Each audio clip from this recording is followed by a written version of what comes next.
There were, several of the springs that flow into Sager Creek that were named, and the Siloam Spring was the first that was named, and that was, named from the healing in the Book of John that involved the Pool of Siloam, and so when it was named that, it was, on the idea of evoking that kind of miraculous healing. And that would be the town's route to being considered a health resort, a place people would come to drink the water, and that's how these springs were always considered to be medicinal, was if you drank from it. The rockworks that have developed around the springs, like the Siloam Spring and the Twin Springs down in the Twin Springs Park, at the curve of the creek, look like you're stepping down into a pool, but it never actually functioned that way. The rockwork developed to help keep the creek out of the spring, not to keep the spring water in. Those two were two of the main springs that people would come to and drink from the water. So one is called the Siloam Spring? Right. And the other is the... Twin Springs, and there were, and actually the Siloam Springs, it's actually plural. Siloam Springs. Right. On a lot of the early photos, you can see that it's plural. Yeah. And so I'm not sure how many springs are thought to be in there. None of them, I don't think, have ever had a very high flow. And you can see from the photographs of the springs that there's enough water that you could get a dipper of water out, but it never really was a high flow. Yeah. None of these springs were ever like springs you see in other places where there's just gushing water. Sure. And the Twin Springs were the same way. There, I think there literally are two springs, and and some of the early photos show it, and you can still see today two troughs where spring water comes out.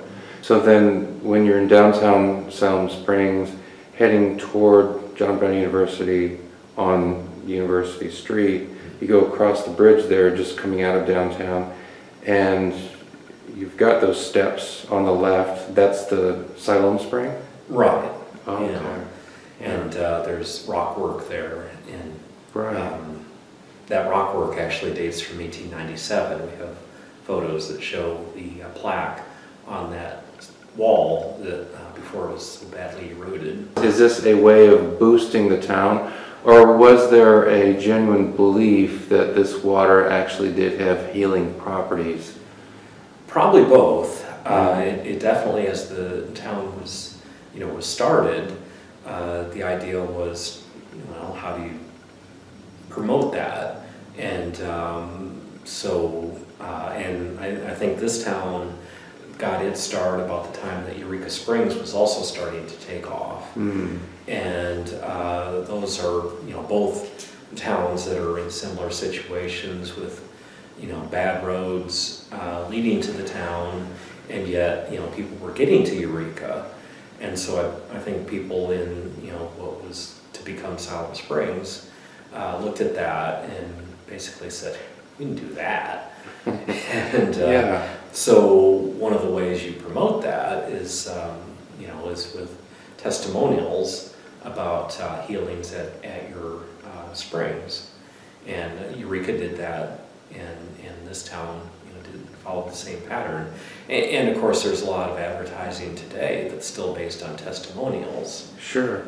So there were people, you've got newspaper articles, come to Siloam Springs. It's probably not a coincidence that there's a big hotel on a corner right close to those springs. Is that a coincidence, or is that related that folks would visit town, they'd stay in that hotel? Is it the Crown Hotel, if I remember right? Is that well, the Crown dates from 1881, so that would be early on. Oh, okay. As a place that people would come, and summer. I mean, this was all promoted to people to come in the summer and come drink the water and hang out in the parks, which was tree lined, was a little bit cooler than other parts of this region. So it's not purely coincidental that there's I mean, for a town that's pretty small, especially at that time, to have a pretty good sized hotel just a 2-minute walk from the Siloam Springs? Well, that's certainly, the earliest example of that. There were other hotels that developed kind of in that Siloam Springs area, like the Morris Hotel was certainly much larger than the Crown, and that was a 3-story hotel. Really? And it had businesses on the first floor and rooms on the second and third floor, and had these very ornate balconies that people would get up there and could watch parades and that sort of thing. We have photos of that. There were a number of hotels also that developed around the Twin Springs. There was a Twin Springs Hotel, and there were several rooming houses in that part of town.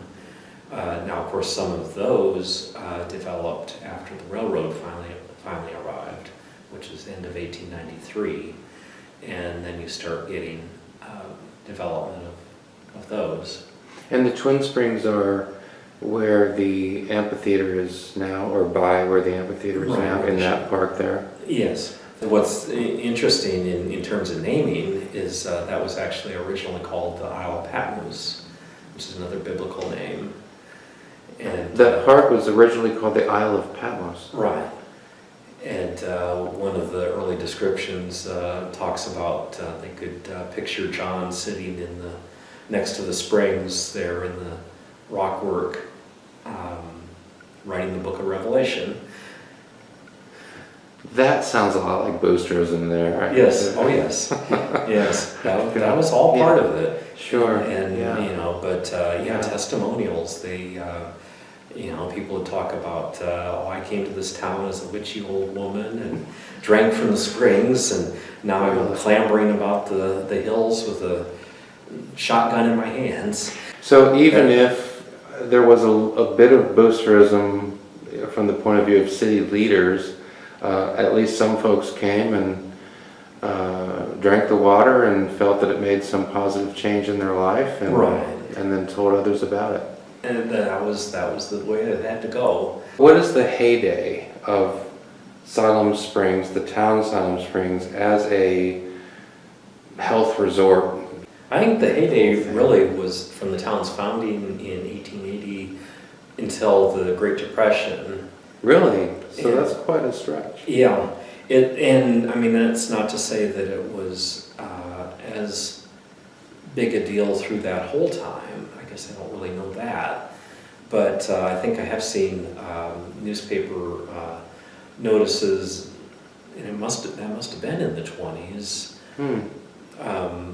saying things like, the summer visitors have left and the town feels empty.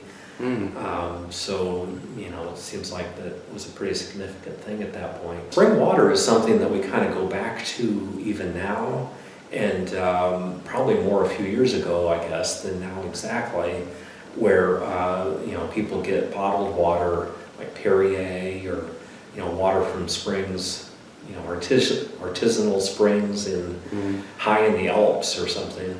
I mean, that belief, that level of belief in the power of water is something that is not new to, these years since 2000, but it's actually something that dates back into the 1880s and probably before that.